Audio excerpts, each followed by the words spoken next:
Good afternoon, Mike here from Joe and Mike's Virtual Tours of Scotland, our original, rather regular live broadcast, and this time we're from the beautiful town of Dunblane, which isn't very far away from Stirling. So welcome, and this is a very special tour that we're going to be doing today. We're going to be visiting the Leighton Library, and you'll hear a bit more about that later. But Dunblane is known for its ancient cathedral, which you hopefully can see there in the distance there with the tower, and that goes back to the 13th century, the building, but the tower is even older than that. It goes back to about the 12th century. Founded by St. Blaine, who was a 6th century saint from the island of Bute, believe it or not. I'm not going into too much more detail because we'll be coming back to Dunblane to give you more about its history. And then here you can hopefully see this pillar box, and it's a gold pillar box. This pillar box is to commemorate Andy Murray, who is a very famous tennis player, and this is his hometown, and you can perhaps see the inscription. And one of his claims to fame was he was the first man in many years to win the singles at Wimbledon, and this actually commemorates London 2012 Olympic Games. And let's take you around the pillar box here. It's a very beautiful place, is Dunblane. And I'm just going to shortly introduce you here to Alistair, who is our local guide of the Leighton Library. So, hello, good afternoon. Welcome, Alistair. So thank you. He is going to be a fountain of knowledge today, and he's going to take us into this very historic library, which I believe is the oldest subscription. It's the oldest purpose-built library in Scotland. Yeah. So even older than, say, in Peffray, where we visited before. Well, the collection in Peffray was probably started before. But the great thing about this one is that it's the building, the contents, and the books were all built at the same time as a legacy from one of the bishops. Oh, fantastic! So we'll take a little view of the library, which is the White Building, and if we can safely cross over. So we're just going to learn a little bit about the exterior of the library from Alistair here before we go inside, and welcome everyone. And to me, this is a vernacular building. We call it Scottish vernacular, 17th century building, but there is this shape, which I believe is a cartouche here. And maybe, Alistair, you'd like to explain something about that oval shape on the side of the wall. So that's known as a cartouche, and as you can probably see, it once originally had a coat of arms painted on it. It's made of marble, and it's surrounded by sandstone, and you can probably see that it's been repaired at the top of the apex of the shape. There's new stone, and you can see the condition of the stone below. Now we're about to embark on a large restoration project, and one of the key things is that we're going to have to remove this cartouche and take it off to a sculpture conservation expert and have it restored and then put back on. It's still got the original metal fixings, so we're not entirely sure quite how secure it is, but it's quite a special piece of work. We believe it was made in London in the 1680s, and it was paid for by the Bishop Leighton's family as part of his legacy when they were administering his estate. And I had a little story. Can you see the skull with the wings at the bottom there? That's, I think, known as a memento mori. One of the visitors told me recently that a lot of children in Dunblane used to rush past it because they thought it was a real skull, and she actually asked me, but I told her no, it's made of marble. It was put up there at the time. But if I could just mention the condition of the building, you can see that it's a bit discoloured. And if we could we have a look at the staircase here?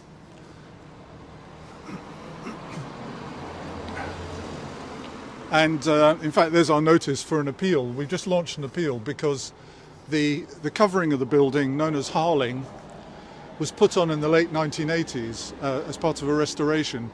It was considered a good idea at the time, but later thinking now is that it's got cement-based mortar in it, which doesn't allow the building to breathe.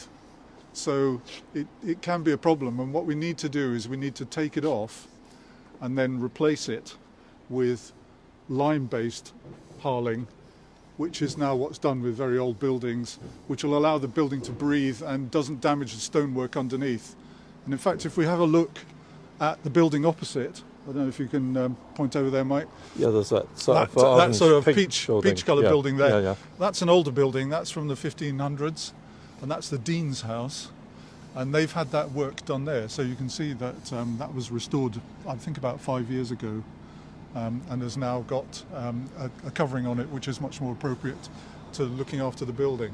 It's very beautiful architecture. In fact, the thing that strikes me, Alistair, is these forced stairs, because when Joe and I have been guiding Edinburgh, we've always been pointing out that they hadn't overcome the technology or building procedures of going through floors. So to access rooms up above, there was these external stairs, which we call forced stairs. Yeah, I think it was also a security measure, if you think about it, because it would be harder to get in.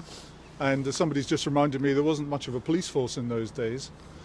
And the man who oversaw the erection of this building lived opposite in the garden to your left. Oh, right, okay. And that was the townhouse of Lord Strathallan, who was the head of the army in the mid-1600s. And when they were building the library, he took it upon himself to oversee the creation of the building, so he'd have been a bit of an expert in security himself.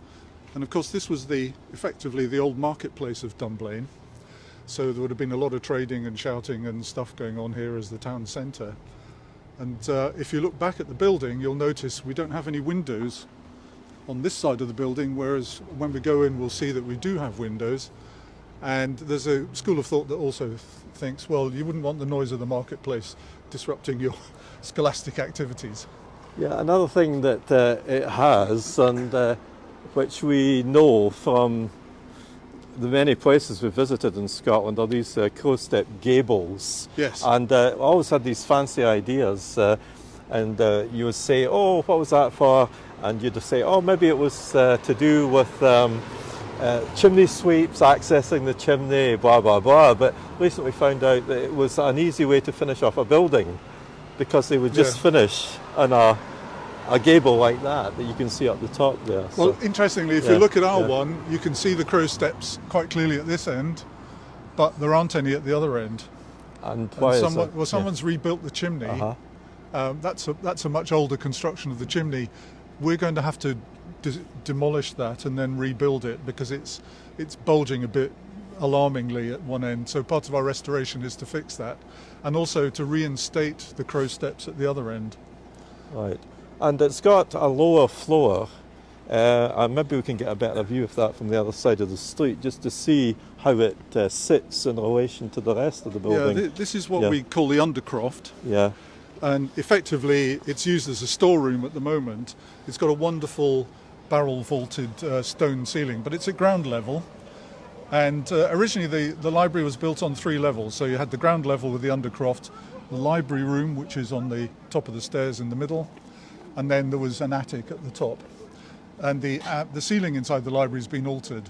But essentially the inside of the undercroft is pretty much as it was, although it's been altered. Doorways have been blocked up and all that sort of thing. And it's said that one of the librarians used to live in there. So it was the accommodation for the librarian. And it was also said to have been an air raid shelter in the Second World War, so that the minister of the cathedral could take cover in case the Germans attacked Dunblane, which fortunately they didn't. Right. Okay. We're hoping to open that up as part of our plans to create certainly access for people with less mobility, because those stairs aren't easy for people to negotiate, to create a visitors centre, perhaps a performance centre, and just a general nice reception to improve the offer that we can give to visitors. Well, I think there was some story you had about a famous jockey. Oh, and, yes. we're going to have a look at that. Yeah, no, the minister told me this, and I have checked it out. It's if we look at this building here with the arched doorway,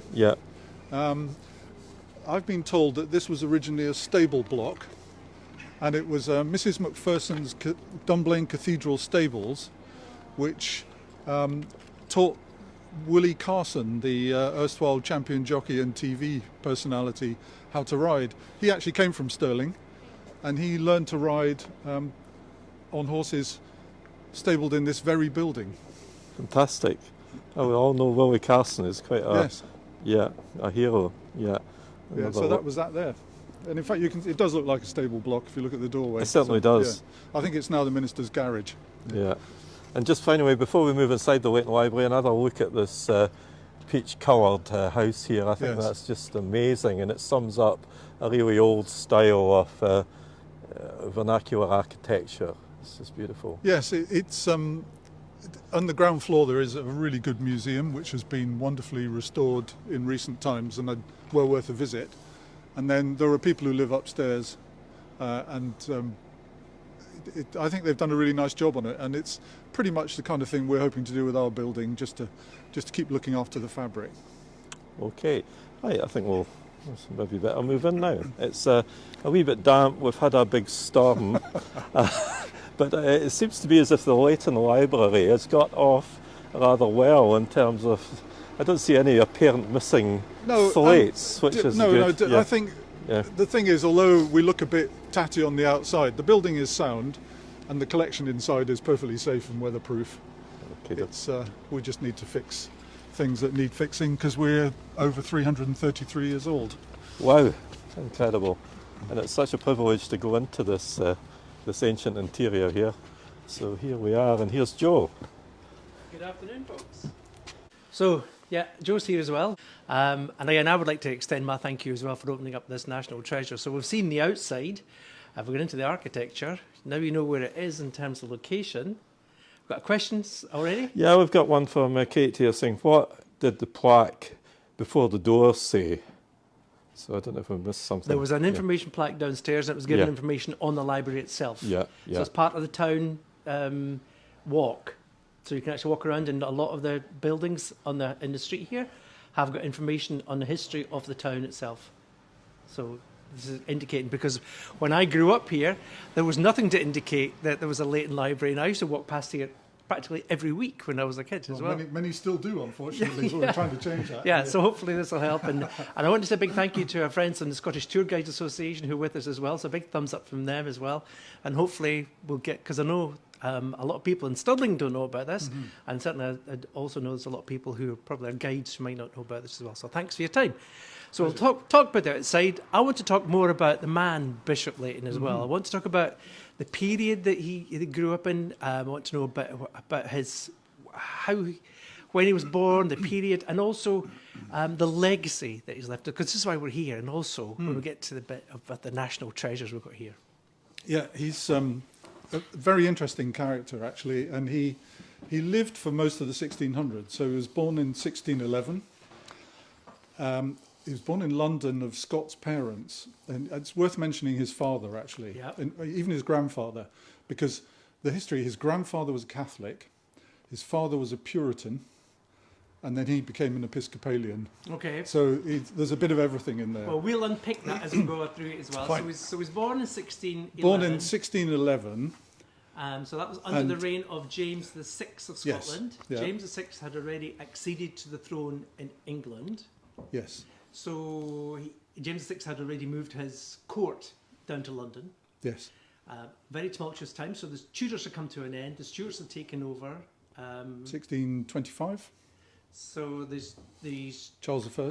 Yeah. So we have the Stuarts moved down from James VI and moved down to London because we already discussed the gunpowder plot and one of our previous things. So 1611. He was born under the reign of James VI. And when did he die? 1684. So that was right through to Charles II, just before Charles II died, actually, not long after that. Okay, can I just take that place over there? So we're going from Charles, so we're going James, so we've got James VI, we've got his son Charles I. Charles I got his head chopped off, so that's part of our history as well. And then we've got the Cromwellian period, and then we've got the restoration of Charles II. So we've got the Merry Monarch comes back.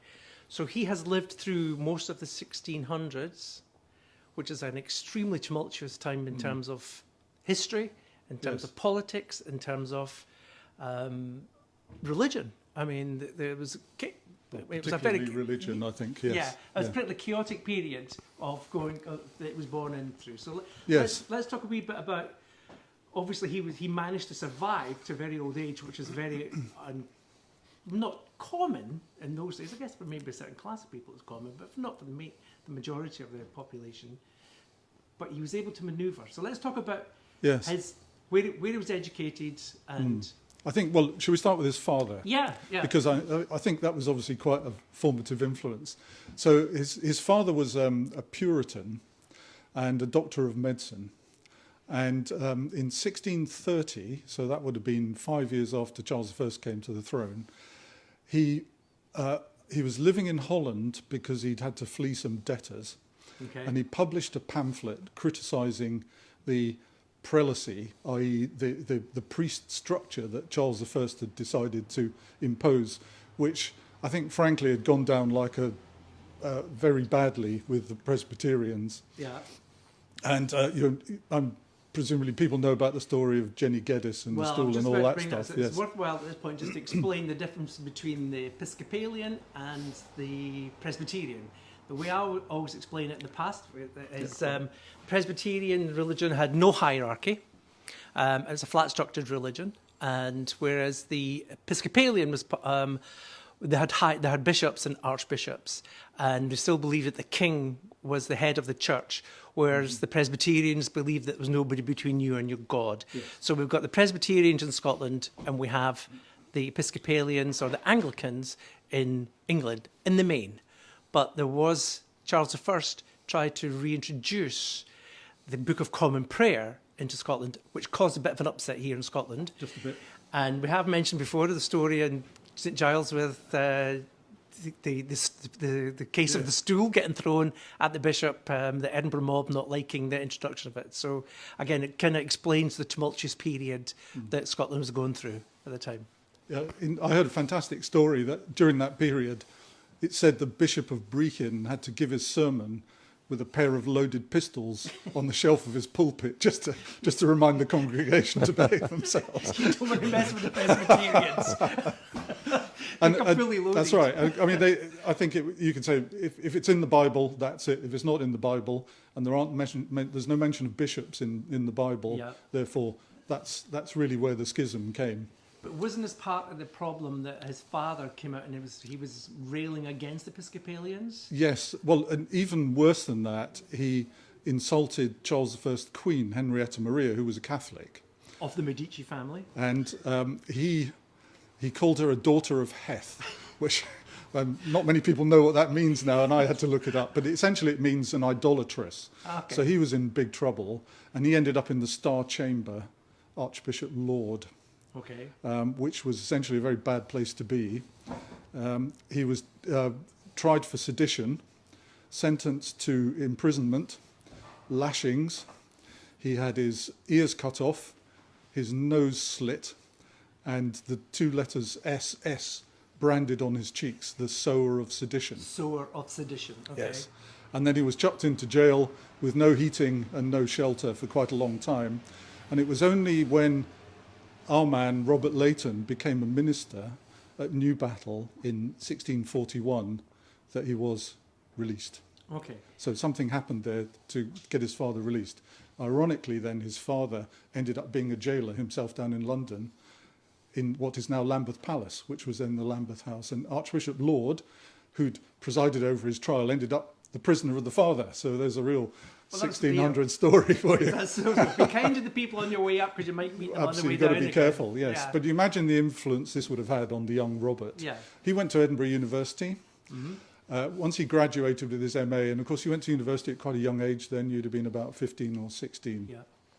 He ended up being sent to northern France to stay with relatives near Douai. The relatives, I think, were some form of Catholic observers, and another sect, I don't really know much about them, called the Jansenists, but it was a type of Catholic division of some sort. But it had quite an influence on him. He was a natural linguist. He could apparently speak 9 languages. And one of the interesting things about the library is that there are a lot of different languages in the library. He was, I think, one of Scotland's very few fluent Hebrew scholars. And I think he even annotated his books in Hebrew when he was reading them. So he was an extraordinary intellectual. So having grown up in Douai post his studies and being quite influenced by the various religious themes that he'd been exposed to, again, quite an intellectual life. He then pops up in Newbattle, south of Edinburgh, as the minister in the Church of Scotland in 1641. So he became a Presbyterian minister. Yes. So he was a minister in the Presbyterian Church, Yes. the Church of Scotland. That's right. Okay. Yeah. So, and he's there for some years until 1653, when he's appointed Professor of Divinity at Edinburgh University and Principal of Edinburgh University, which was a lot smaller in those days. And who appointed him then? Oliver Cromwell. So he was a Presbyterian minister, and yet he was still well connected to the new Parliament. Yes. So he was able to manoeuvre himself at the higher echelons of society. So he was a bit of a mover and a shaker. Well, it was. I think one of the interesting things is that when you get to the period of the Civil War, I mean, it's known as the English Civil War, Yeah. but actually there was a very large Scottish contingent that, you know, really was a British Civil War rather than an English Civil War. And for him, it was a miracle that he really did keep out of trouble, but it caught up with him a bit later on, because come 1660, so bear in mind he's been in Edinburgh just being the professor up until 1660, Charles II is restored to the throne. Now, he's got similar ideas to his father. He said Presbyterianism was no religion for a gentleman. Gentleman, yeah. Right, so We want more smells so we and know, bells. yeah, that's right. And the divine right of kings was still on. Oh, yes. yeah. You're a steward. Of course you want That's divine what- right of of course, kings. yeah. So now he decided to carry on doing not learning the lessons of his father, actually, but reimposing a form of bishopry over Scotland, and he appointed 4 bishops, and I think he strong-armed Leighton into taking one of the posts. Leighton reluctantly agreed only on condition he would take the poorest diocese in Scotland with the lowest stipend, Dunblane. That's right. And so he came here as a bishop, and he was here for some years until about 1670, when it's quite clear he had a lot of trouble reconciling the different factions. He was a rather unworldly man. He never married, he never had any children. Very, as we've learned, very intellectual. I think it probably was a bit much for him, and he did twice go and see Charles II and ask to retire, and he was told to come back in a year's time. And when he thought about it, even further. But he got himself promoted to Glasgow to be the Archbishop. The promotion, yeah. And of course, when he went to Glasgow as the Archbishop, it's absolutely the height of the killing times, the 1660s to the 1680s. So we're talking about the killing times, we're talking about the Covenanters. Yes. Yeah, the Covenanters are the ones who had signed the Scottish Covenant, some of them in their own blood, as they said.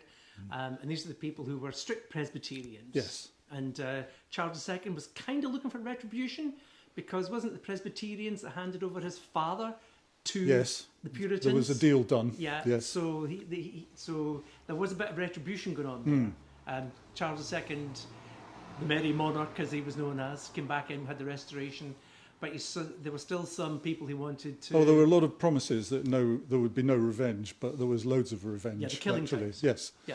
the killing time. So there he was in Glasgow. The worst sort of insurrection was going on with the Battle of Drumclog. It was down in the southwest, and there he was given that job. Yeah. And it was said that the congregation didn't want him when he was sent to Glasgow, and when he left, they didn't want him to leave. Yeah. So it says something about the man. So he's growing up in a period, religious upset, going through the whole country. We've got a change in the monarchy going back to the 1600s. So England was having to got rid of the Tudors, putting up with the Stuarts coming down, a new court in London. We've got a king being beheaded or executed at the hands of the Cromwellians. And then we've got the restoration of the monarchy, and Leighton has managed to manoeuvre his way through from being a Presbyterian minister of the kirk to an Episcopalian bishop here in Dunblane, to be promoted to Archbishop, and he was promoted by Cromwell, and he was also promoted by Charles II. So this guy was he a diplomat? Was he a careerist? Was he a traitor in many regards? I mean, he managed to manoeuvre his way through some of the most tumultuous periods that Britain as a nation had known in terms of when many people lost their heads for getting involved in the politics of the time. I mean, was he a modern ducker and diver? Or, I've seen a report by a subsequent bishop. I mean, remember, bishops were ultimately abolished in about 1688 of the Glorious Revolution. Yep. But the bishop was complaining that Bishop Leighton was a bit pedantic. Okay. So I've got a feeling that he might have been a bit like Mr. Magoo in a way. But there is another school of thought that thinks that he was a lot sharper and a much subtler politician than people have given him credit for. We don't really know either way, I don't think. I think if I was looking at it myself in terms of his education, he went over to France, so he was aware of the Catholic teachings, so he was aware of that. So he must have been, he was walking a tightrope, so he must have known what was happening. He was being pulled one direction, pulled the other. He must have had knowledge of, he must have been a good diplomat. Well, he was an extraordinarily well-read man. Yeah. And we're going to talk about this now because, he died in the end of the 1600s. So 1684. 1684, before the Glorious Revolution. Yes. So before that had been Charles so we move on from Charles I to James VII. I'm using the Scottish regnal numbers. Not James II, James VII. Right, okay. Keeping the Scottish regnal numbers here. So James VII, yes. So not to complicate here, he was then deposed by William and Mary. Yes. So we'll leave that to the side. But what we've got here is a legacy. We've got a question coming up. Well, I'm just going to come in just for a minute because I've been scanning around and it's just a wonderful interior. And I was wondering if Alistair could maybe talk about the interior and the room, and we'll let the viewers have a look at that and explain what all this is before we actually start going into the specific collection, if that's all right. Okay, fine. Well, could I suggest we start with this wall here? Okay. Now this, from the door down to the end, this is the original collection. And when the building was built, these were the only books that were in here. But this is Bishop Leighton's own personal collection, around 1,400 volumes. 1,400, yeah. Now, when he retired from being Archbishop of Glasgow, he went to live with his sister in Sussex, and he died on a trip to London. And in his will, he left his personal book collection and a sum of money to erect a library for the benefit of the clergy in Dunblane, and this was it. So what they had to do, there's some very interesting correspondence between his executors and the bishop here.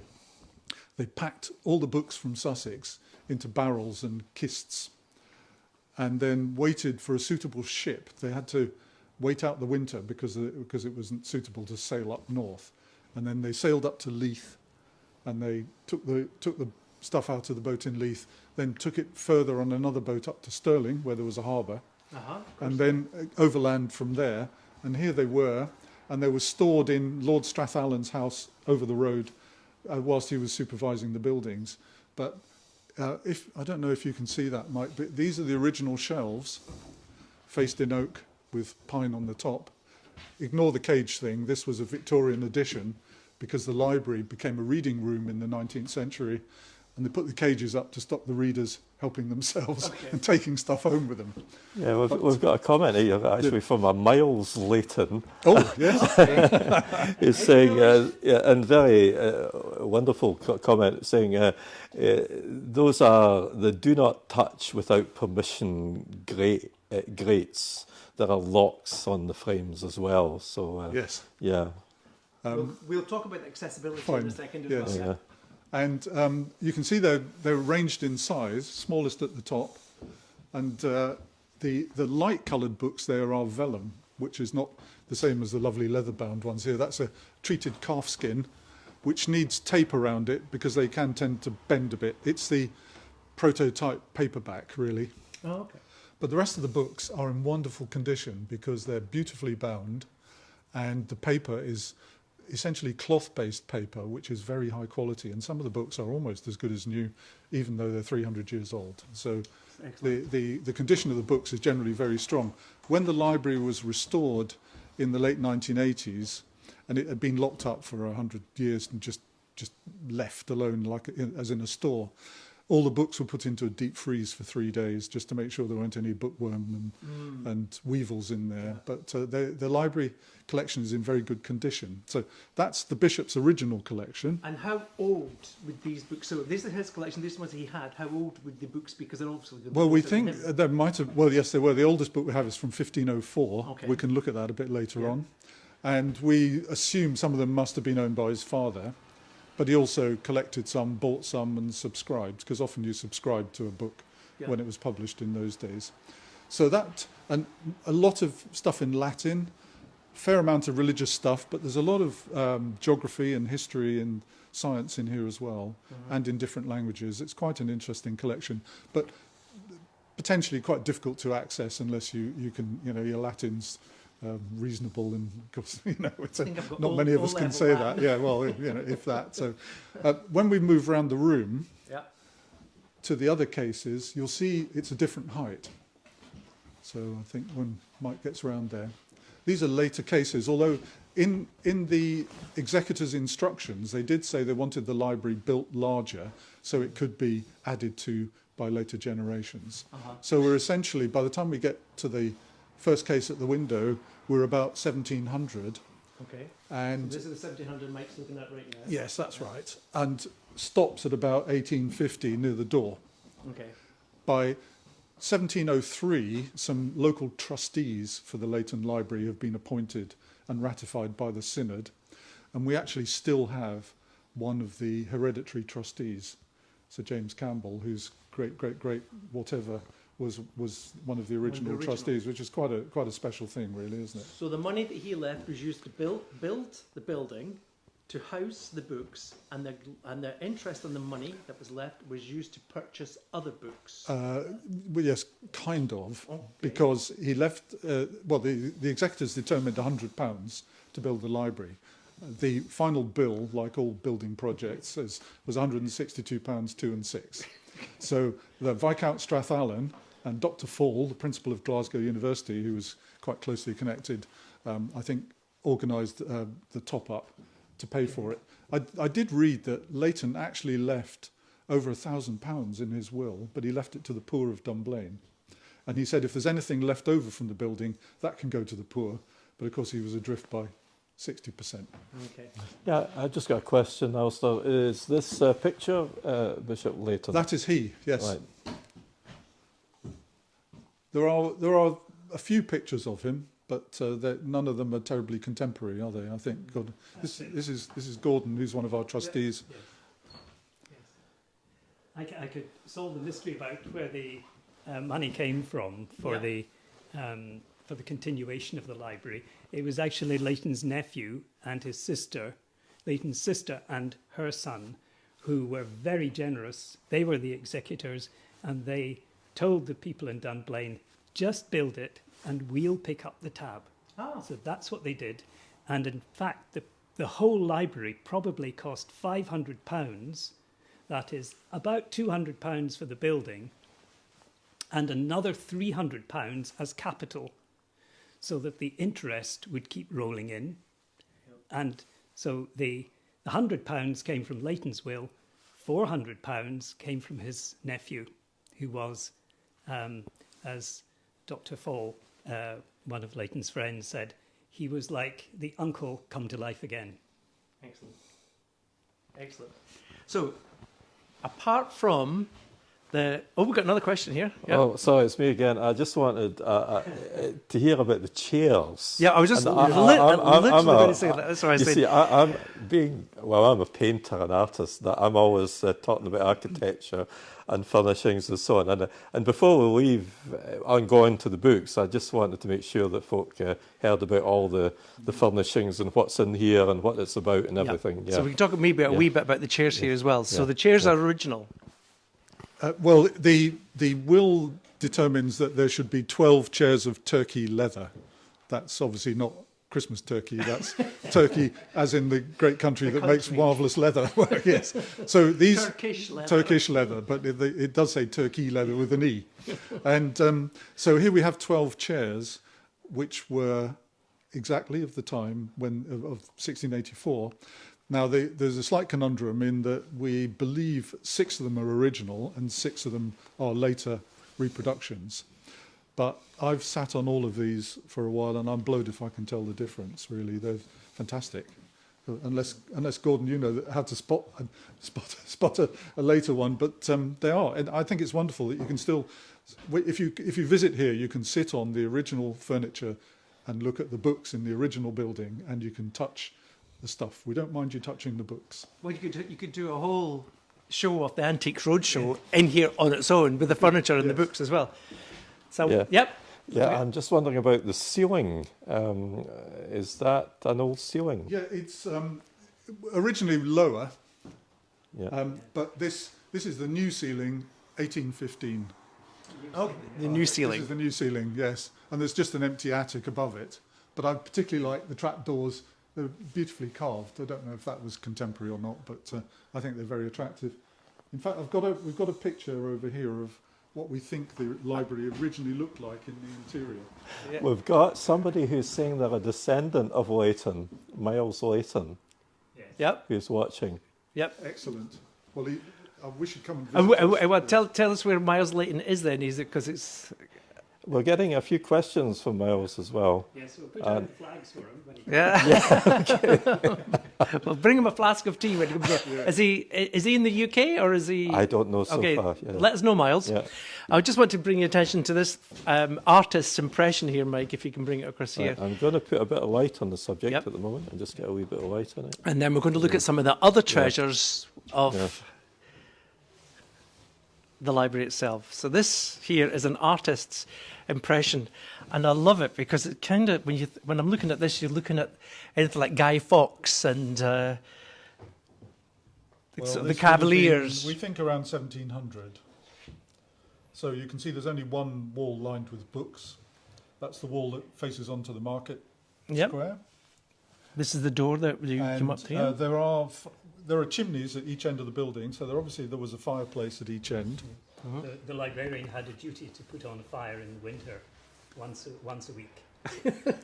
Whether it was cold or not. Yeah. And they would have wooden wainscoting about a third of the way up the wall, and then plaster, and a wall-hung ladder to get up to the garret where they stored stuff. They found the original trunks that had been used to send the books when they raised the height of the ceiling in about 1810. They found some old trunks and they chucked them out. Oh, okay. Had a great sense of history. What did the Victorians do for us? No. When we came here to speak to you, we were obviously interested in the library itself and Bishop Leighton. But then you said, well, you've got some other national treasures here that you said you could show us. Now, did we talk about Innerpeffray Library before? Did we talk about the Innerpeffray Library? We've covered before in one of our broadcasts. I mean, that was the oldest lending library. How do you differentiate this library? This is the oldest purpose-built private library. The oldest purpose-built. And you've got some treasures here that you want to show us as well, which, if you arrange to come to see the library, you can actually visit, and people can actually handle these books themselves. Yes, and obviously under supervision, and we only take out one book at a time, so you can't bring a carrier bag on, and we don't lend them to anybody either. although we have an arrangement with Stirling University for academic study. Okay. But essentially, here we are, and people are very welcome to come and have a look, and they're really worth it. They're absolutely marvellous, these things. Can you go and take us a little guided Yes, tour around well, this table let's here? just go around the table, shall we? Right. So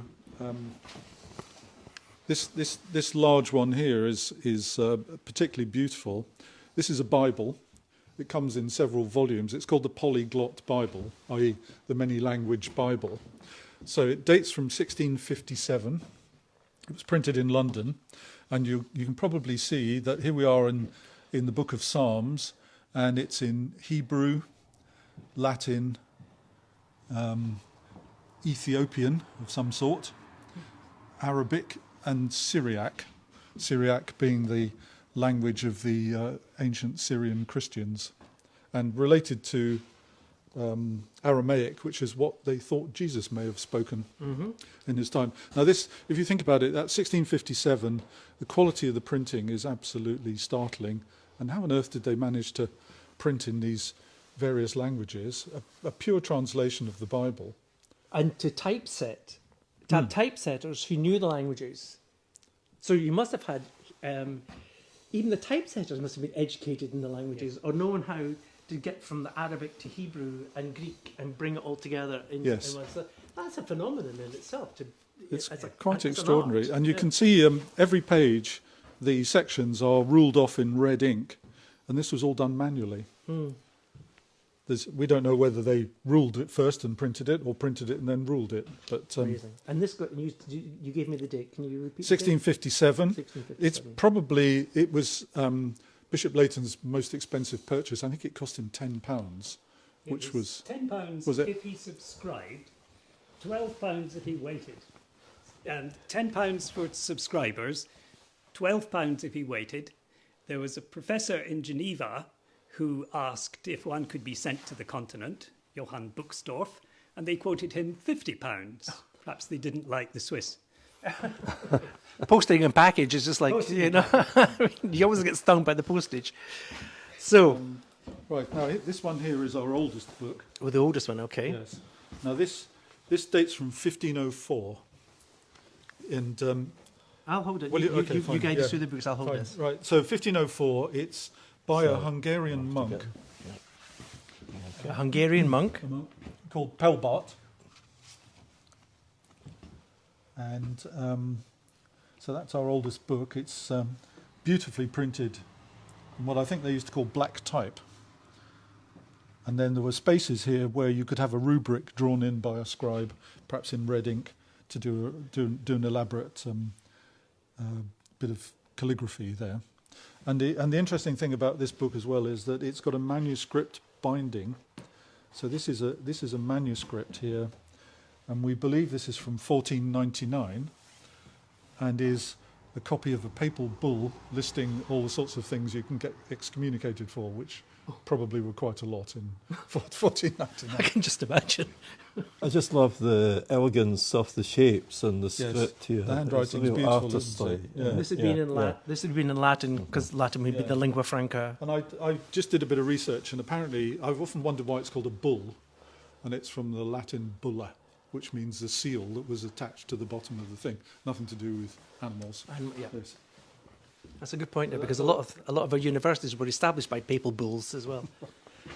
Yes, so that's our oldest book. So, and we're just going round. They're not particularly in date order.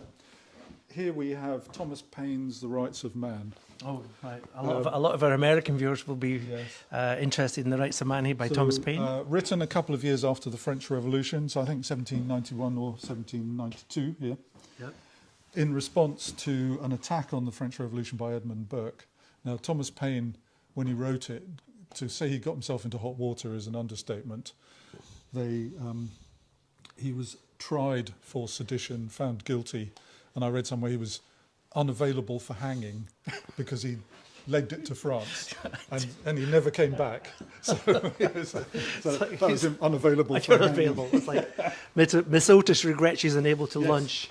But a very significant figure in American history as well, around the time of independence. Yeah. And in terms of politics, that's a pretty seminal This is publication. Yeah, excellent. I mean, to be able to come into look at these things and That's touch the first, these this things. is the first edition. Yeah.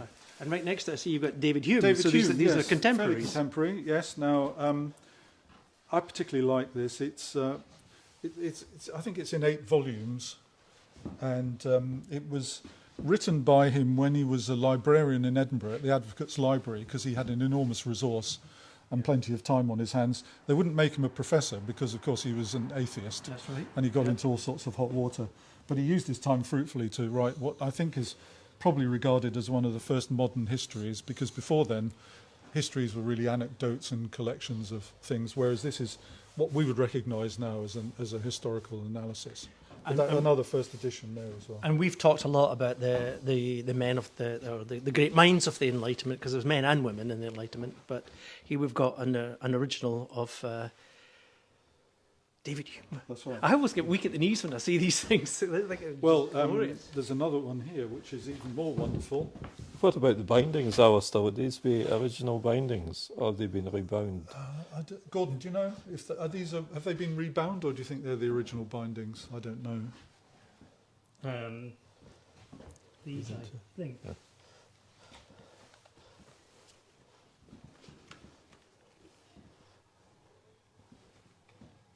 Probably 19th century bindings. Yes. The trustees spent quite a lot on binding, and that was one of the things that they considered important, was to keep the books in good condition. Mm-hmm. They employed somebody to clean the library and dust the books. So they were still doing it when they really had no money for anything else. But it makes sense to look after them. And here, in a similar vein, we have first edition of Adam Smith's The Wealth of Nations, which is the seminal economics book of all time, really. This is a treasure. Yes, and I'm told there are only 118 copies known in libraries, 81 of which are in the USA.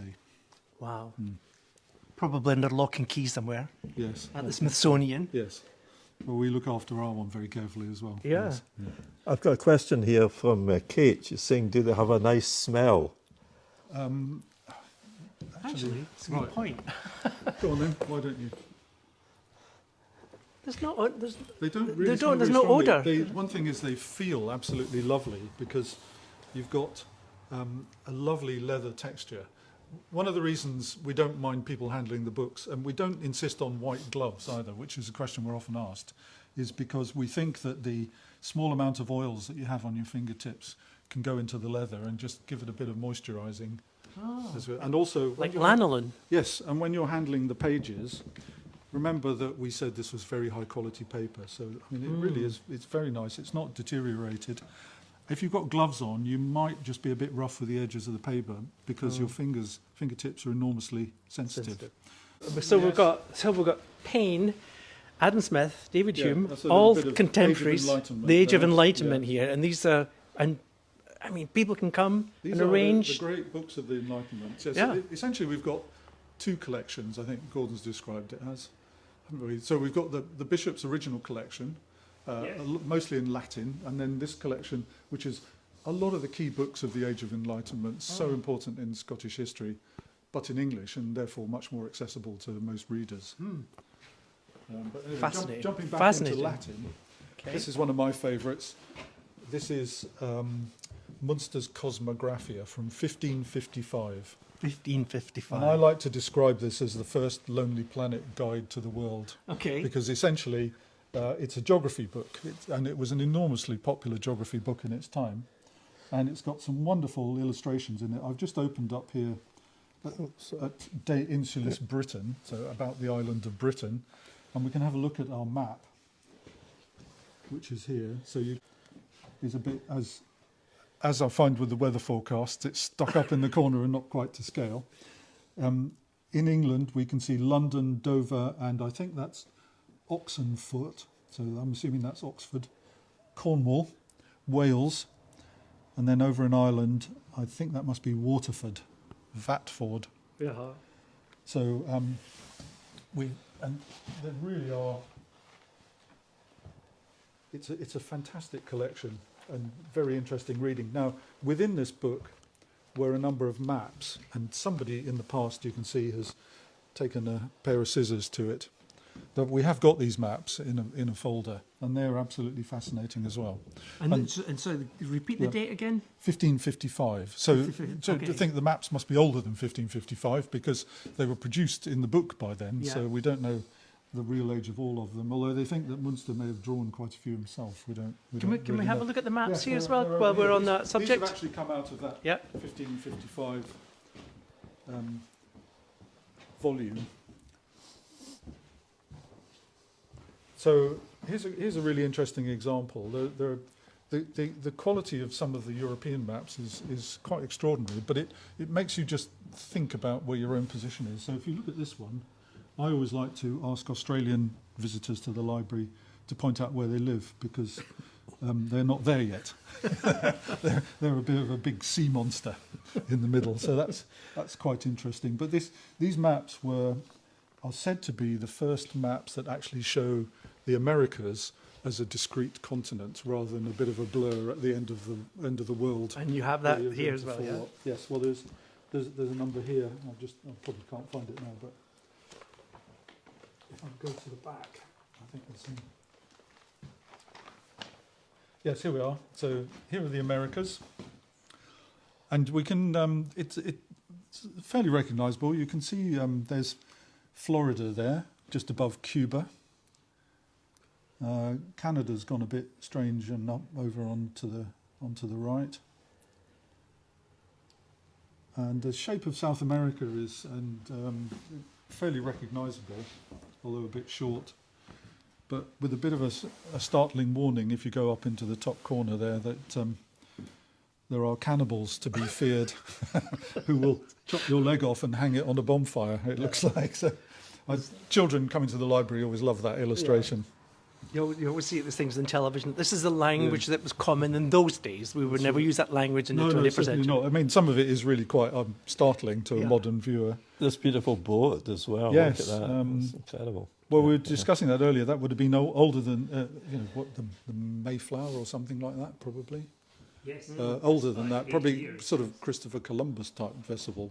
And this one here, Zipangri, I think is Japan. Amazing. So they're absolutely wonderful. Yeah. So that was a very early geography book, really. All you need to know about the world. Yeah. Didn't mention any hotels or anything, or No, but there are lots of absolutely glorious illustrations on every page. They're just delightful. absolutely amazing. Um, Give me the date of that one again. Sorry, Alistair. 1555. 1555. I think it was reprinted quite a lot, but I think our one dates from that. Excellent. Right, so we're jumping a bit now. Yep. Walter Scott, Lady of the Lake, Okay. first edition. First edition. And Of course, almost the patron saint of tours tourism, guides. that's what kicked it all off. And of course, we're not far from Loch Katrine here either. Yeah. And the Trossachs are only 20 minutes up the road, so we quite like that. So again, a man of the Enlightenment in that regard as well. Yes, and I think it's wonderful to have the first. First edition, I think yeah. that was probably, unless someone corrects me, the thing that kicked it all off for Walter Scott as well. And then in front of it is Robert Burns. Poems chiefly in the Scottish dialect. Now this is what's known as the Edinburgh edition. So enthusiasts will know there was a Kilmarnock edition, which was the original one. Yeah. But the second go at it, printed in Edinburgh, was the Edinburgh edition. So we have one here. And if you look at the pages, you can see that they're well thumbed. Yeah. And this volume was at one stage just a big pile of papers, and it had all fallen apart. And the Dunblane Burns Club in 2011, who went into liquidation, donated the restoration of the book to us as their final parting gift, which I think is rather nice. And that's a great legacy for them to leave. It is. It's wonderful, and there it is, and that's the genuine, second edition Burns, isn't it? We've got another question. Why don't they go yellow and fade? I think because they're very high quality. Yeah. The yellowness comes from the Sorry. the yellowness we associate with older newspapers, for example, comes from the acid that had to be used in low quality paper to pulp it down. So if it contained wood, then it won't be rendered into paper. Whereas if it's rag paper, you don't need the acid, so you don't have the inherent self-destruct element within the paper. Okay. The lower the quality of the paper, the yellower it will get. Sometimes within a few months it will go yellow. So we're talking quality. Thank you. Yeah. Excellent. Thanks. Yes. Now, if we move on to the next one, this is quite amusing. This is the Encyclopaedia Britannica from the 1790s. Okay, and this is again, Outlander fans will know of Encyclopaedia Britannica because it's features in there as well. Published in Edinburgh. Published in Edinburgh, yes. Now, the interesting thing about this volume is that we've discovered Oh yeah. a series of wax seals in the anatomy section. So somebody, we don't quite know when, has decided that they don't want the readers looking at excitable pictures. So all of the anatomy section has been blocked off.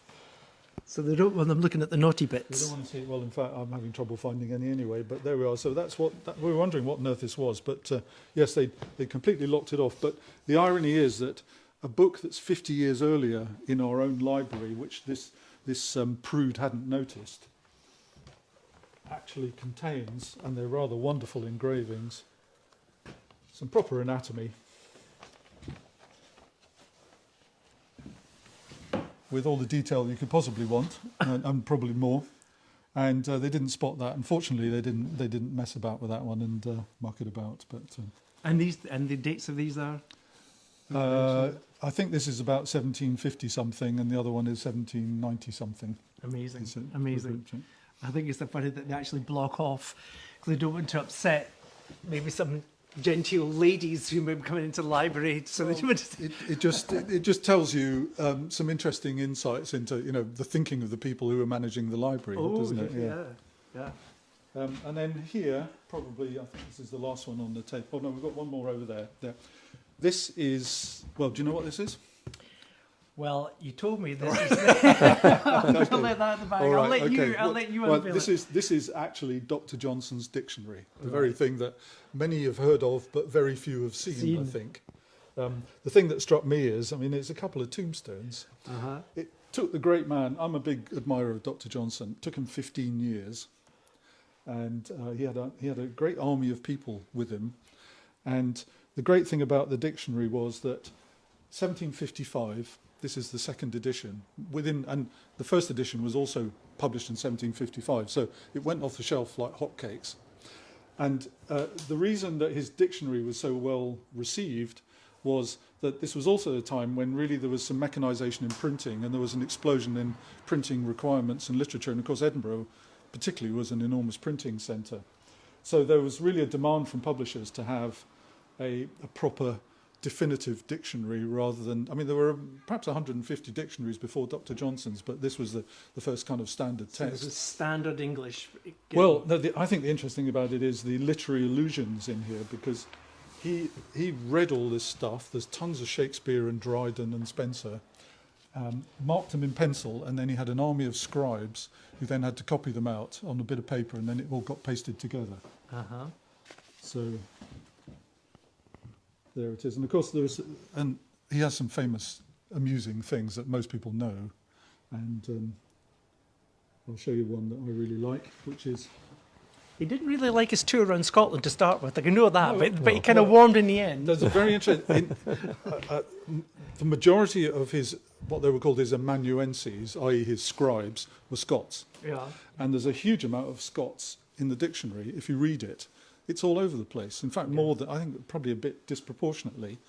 And so I think it kind of pricks. I think Dr. Johnson was just winding Boswell up. And having a laugh. Yeah. So we can see here, for example, this is his famous definition of pension. Pension, an allowance made to anyone without an equivalent. In England, it is generally understood to mean pay given to a state hireling for treason to his country. And of course, the delicious thing about this is that Dr. Johnson was pretty hard up for most of his life.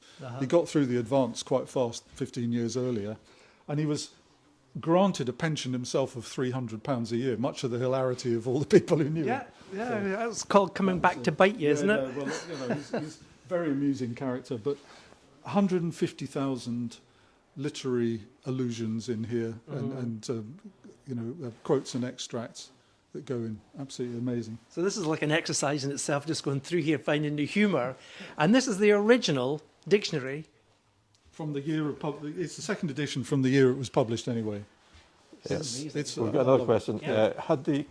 Did they have to be quite muscular back then to be able to carry these books? And if not, how did they manage to carry them around?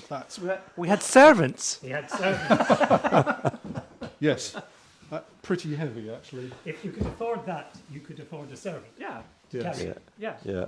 You'd have your footman deliver these things. Look at the size of the polyglot Bible. These are tombstones, these things. They're really quite heavy. Yeah. Muscular ministers. We've got another question. Is there a charge for being locked in overnight with all these books? Well, we're going to come into that in a second cover about that in a minute, accessibility. yeah. Yeah. But let me just show you one more.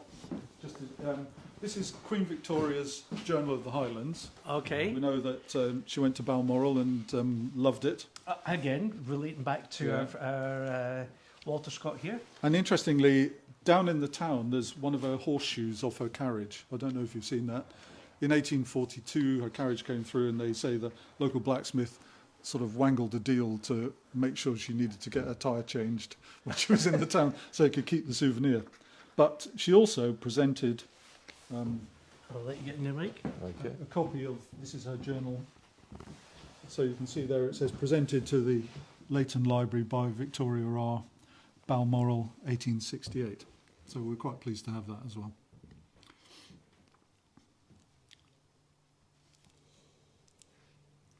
Well, this is a treasure trove. This is what, Mike, this is what I like what we do, because we get to collaborate with people like Alistair and Gordon and people, and we get help to uncover these hidden gems, and almost like Scottish national secrets. But you want more people to know about this because you need to raise more money in many regards to maintain this. Well, we do. We've a very small band of volunteers, entirely run by volunteers, and we're entirely dependent on donations only. Okay. It doesn't cost a lot to tick over the library. We were managing on about £7,000 a year just to pay for the bills and maintenance and that sort of thing. But as I think I explained earlier, the fabric of the building is 333 years old, probably older.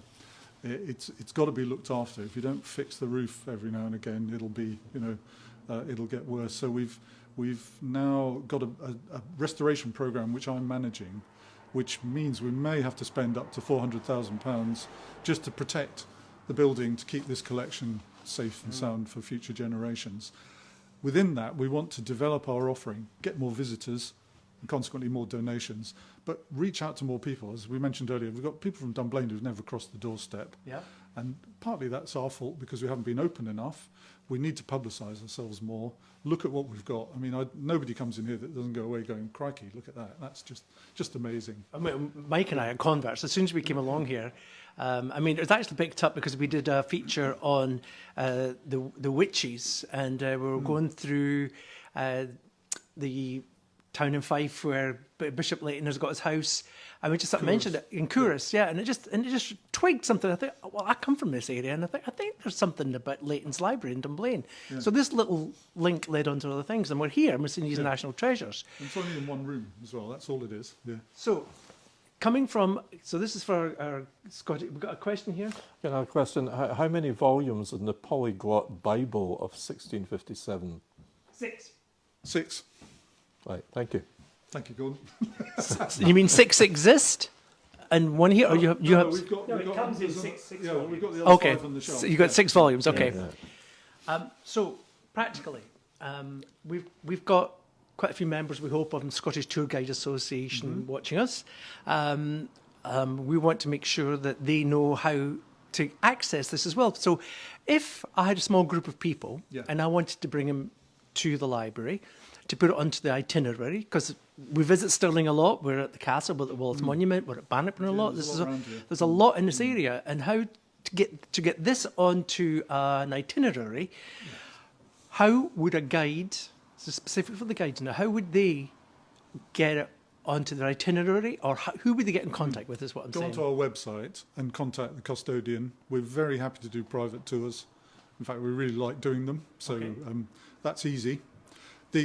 We open generally to the public and walk-ins. That's not always the best time for private tours to turn up anyway, is it? So we're quite flexible as long as we've got a bit of notice. Onto the website, leightonlibrary.org.uk. And it's Leighton, Leighton, Leighton. So they can, if a guide has got a small group, small family, they want to bring in here to show the national treasures, they go onto the website, they get in touch with the custodians. The custodians will then open it, and then the guests can come in, and the books will be available for them to look at all these national treasures. Yeah, and if we have a particular interest, we can, you can see what we've got online. And the catalogue is published on the internet as well. But best thing would be to get a hold of the custodian, say what your interest is, what sort of group. We could possibly help you think what your group might like to see, and then you can actually touch them. I love it. I mean, I'm a bibliophile, and I love seeing this, and I know there's a few of our regular viewers are bibliophiles as well. On another side, okay, you're looking to raise money. I'm very conscious of the fact if I go to Paris, I have to pay to go into the Musée d'Orsay or the Louvre. If I go to New York, I'm paying to go into the Met. $25, that don't come cheap. But you have got a little sign here where I want to show this. There it is. We don't have an entrance fee.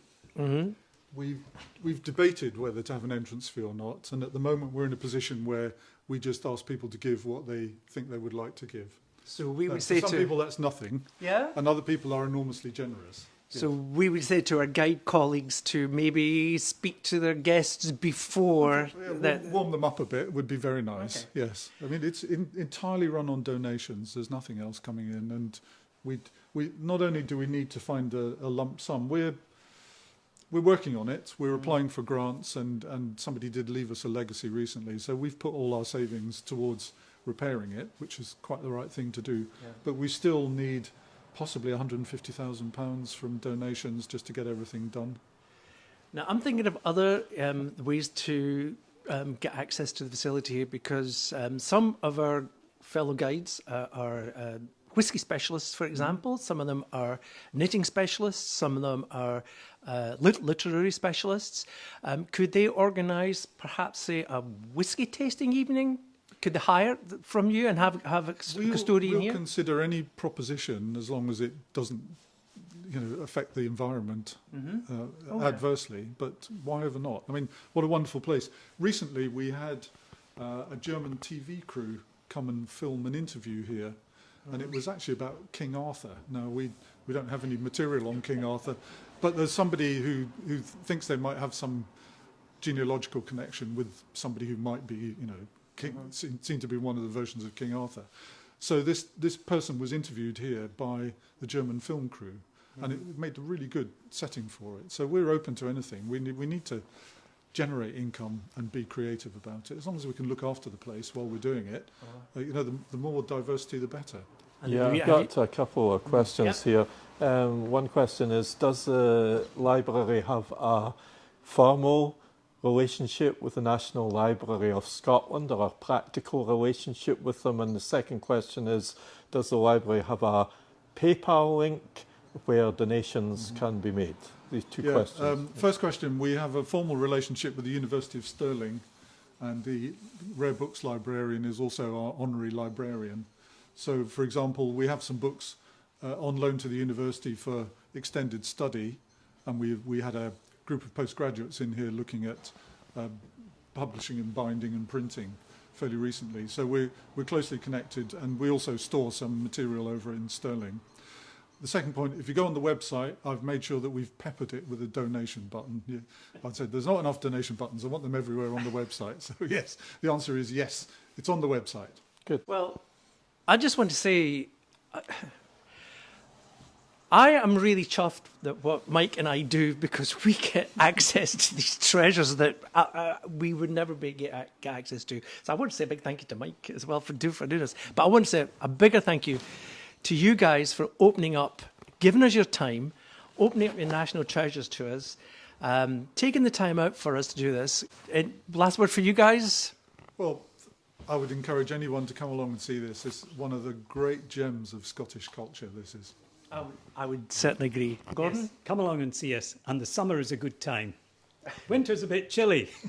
But Dunblane's a beautiful place to walk around as well, so it's a great place to Yeah, come. we have had questions about opening times and people who wish to come. Normally, well, we've been badly affected by COVID, of course, but that notwithstanding, we normally open between May and September during the day for a few hours. We're trying to extend our opening times.